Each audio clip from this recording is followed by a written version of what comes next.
Hai semua, baik kita sambung ya. Okey, kita dah masuk ke bahagian yang paling penting dalam Self Mastery ni. Dan bahagian ini saya minta tuan-tuan tolonglah catatkan semua nota-nota yang ada ni supaya tuan-tuan boleh menguasai Self Mastery ini dengan lebih baik. Pakar-pakar di seluruh dunia menyarankan bahawa untuk memulakan Self Mastery ini kita ada satu sistem sokongan. Dan sistem sokongan yang memang dicadangkan adalah kita melakukan meditasi.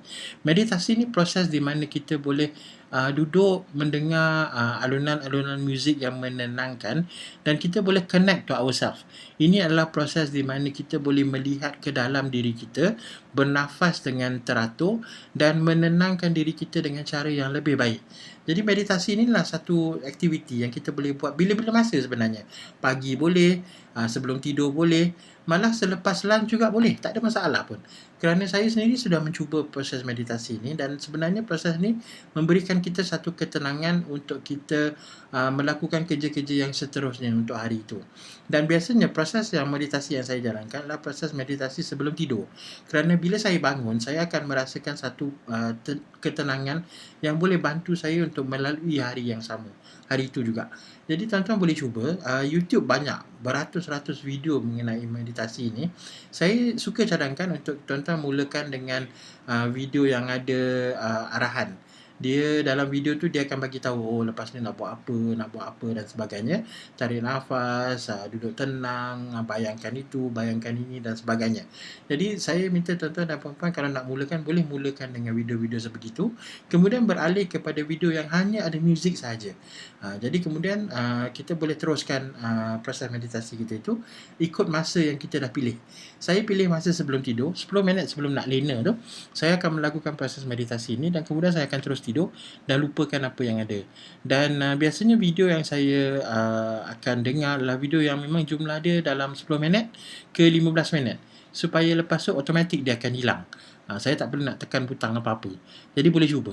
Okay? So dengan meditasi ni sebenarnya kita dari dalam sebenarnya kita akan lebih tenang dan kita akan lebih rasa bagaimana untuk kontrol, bagaimana untuk mengawal diri dengan lebih baik. Ini perkara yang masuk dalam subconscious. Dalam subconscious kita sebenarnya adalah perkara-perkara yang di bawah sedar. Jadi saya cadangkan tuan-tuan dan puan-puan boleh mencuba. Dan bila sudah menguasai meditasi ini, tuan-tuan dan puan-puan akan rasa satu tahap yang sedikit berbeza. Jadi boleh cuba. Alright? Baik. Untuk tajuk seterusnya ini adalah 4 elemen self mastery. Dan 4 elemen ni adalah 4 elemen yang penting untuk kita bina penguasaan diri dengan lebih baik. Yang pertamanya adalah apa yang kita panggil sebagai awareness, kesedaran diri. Tuan-tuan dan puan-puan boleh sedar tak sebenarnya apa yang tuan-tuan dan puan-puan cakap hari-hari ataupun buat hari-hari itu sebenarnya ada kesan kepada diri sendiri dan kepada orang lain. Jadi kesedaran diri ni dia macam checklist. Kena selalu tanya diri kita, tadi aku cakap tu betul ke tak? Tadi aku buat tadi tu betul ke tak?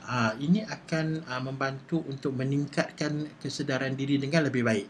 Dan ini juga akan bantu pada satu tahap nanti untuk sebelum sesuatu perkara terjadi, kita boleh kawal diri kita. Ini adalah proses self-awareness. Selalu tanya diri kita, selalu bercakap dengan diri kita. Ramai orang kata, bercakap dengan diri ni gila.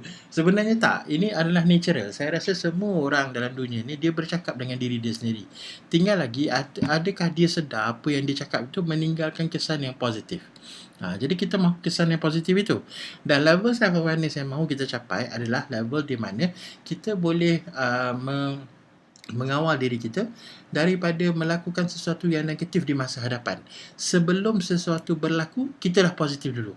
Sebelum sesuatu berlaku, kita dah boleh kawal keadaan. Contohnya tiba-tiba kena marah, kita rasa nak tumbuk bos. Sebelum kita nak tumbuk bos tu, kita dah boleh kawal diri kita. Itu adalah self-awareness. Itu adalah kesedaran diri. So, cara nak buat self-awareness ni sebenarnya dia macam checklist. Setiap hari, sejam ke, setengah jam ke, 15 minit sekali ke, tanya diri kita balik. Apa yang kita buat sebelum tu, adakah dianya positif? Kalau benda positif, bagus. Teruskan. Kalau apa yang kita buat sebelum itu negatif, cuba cari jalan untuk membaiki diri kita supaya perkara itu boleh jadi positif. Okey. Nah, perkara ini saya akan bincangkan lebih sebab ini lebih pada personal. Saya lebih suka bercakap secara personal dengan tuan-tuan dan puan-puan untuk kita tengok level self awareness yang tuan-tuan dan puan-puan ada. Jadi nanti dalam sesi e-coaching nanti kita boleh arrange, kita boleh aturkan personal coaching. Dan kita akan tengok nanti macam mana. Okey. Yang kedua adalah choice, pilihan. Nah, hidup ini memang sentiasa ada pilihan. Saya tak percaya bila orang kata I have no choice. Saya tidak ada pilihan. Saya tidak pernah percaya sebab sesempit mana pun kita, sebenarnya kita ada pilihan untuk buat. Dan selalu pilihan itu yang kita buat itu haruslah pilihan yang positif dan membantu diri kita untuk jadi lebih baik. Jadi pilihan-pilihan negatif yang ada ni selalunya dipengaruhi oleh orang luar. Jadi kita kena tengok sesuatu keadaan tu macam mana supaya pilihan kita nanti akan jadi pilihan yang lebih positif. Okey? Dan yang ketiga adalah decision, keputusan. Nah, keputusan ni sebenarnya kalau ikutkan psikologi, hasilnya daripada self-awareness. Hasil daripada kesedaran diri kita sendiri.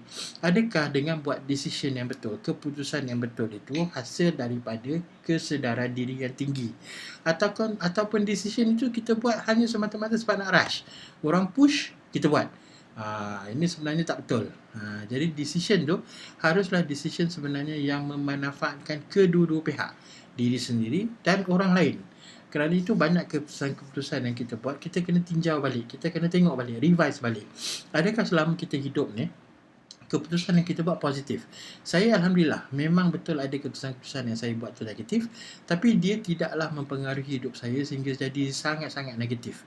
Saya dah hidup 44 tahun dan saya rasa memang keputusan yang saya buat tu hasil daripada praktis, hasil daripada latihan self-awareness yang selalu saya buat.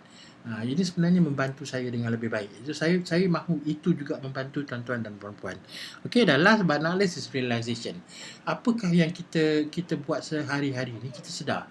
Kita realize tak? Kita sedar tak yang kita buat tu benda bagus? Kita sedar tak yang kita buat benda tu benda tak bagus? Dan sebagainya. So, 4 elemen ni adalah 4 elemen yang paling penting yang kita nak tengok dalam self mastery. So, cuba buat satu checklist tuan-tuan. Hari ni yang tuan-tuan dah lalui ni, contohnya nanti petang nanti ke, saya tak pasti tuan-tuan tengok video ni bila. Tapi di hari ni contohnya ambil contoh at the end of the day. Nanti petang ke malam karang, cuba tengok 4 elemen ni dalam sehari-hari ni apa yang sebenarnya berlaku. Adakah tuan-tuan sudah check self awareness, kesedaran diri? Adakah tuan-tuan dah check choices, pilihan yang tuan-tuan buat pada hari ni betul? Adakah keputusan hari ni keputusan yang betul? Dan adakah tuan-tuan tuan-tuan sedar bahawa memang hari ini dah berjalan dengan baik dan pilihan-pilihan yang kita buat tu adalah pilihan-pilihan yang baik juga. Okey? Now, saya faham perkara ini kadang-kadang ada orang kata, ini benda yang saya malas nak fikirlah. Ini adalah satu sikap. Tadi kita cakap pasal attitude kan? Adalah satu sikap yang negatif. Sebab sebenarnya hidup kita ni, kejayaan hidup kita melihat apa yang berlaku di dalam dulu, kemudian baru yang berlaku di luar. Jadi self mastery ni sebenarnya kita nak tengok bagaimana tuan-tuan boleh menguasai diri sendiri supaya kemahiran yang ada, pengalaman yang ada itu boleh bawa kita ke tahap yang seterusnya. Dan ke tahap yang seterusnya tak semestinya pangkat besar, duit banyak. No, tak. Dia lebih kepada happiness, kebahagiaan diri sendiri. Adakah tuan-tuan bahagia dalam hidup? Suka tak dengan apa yang tuan-tuan buat sekarang ni? Kerja best tak? Bagi saya, kerja saya sekarang sangat best. Bagi saya sentiasa happy dalam hidup. Memang betul, normal kadang-kadang kita akan rasa sedih, kita rasa marah dan banyak lagi lah benda-benda yang negatif.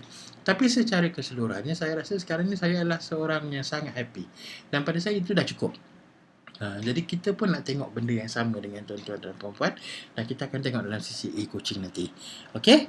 Alright, kita jumpa dalam video yang seterusnya.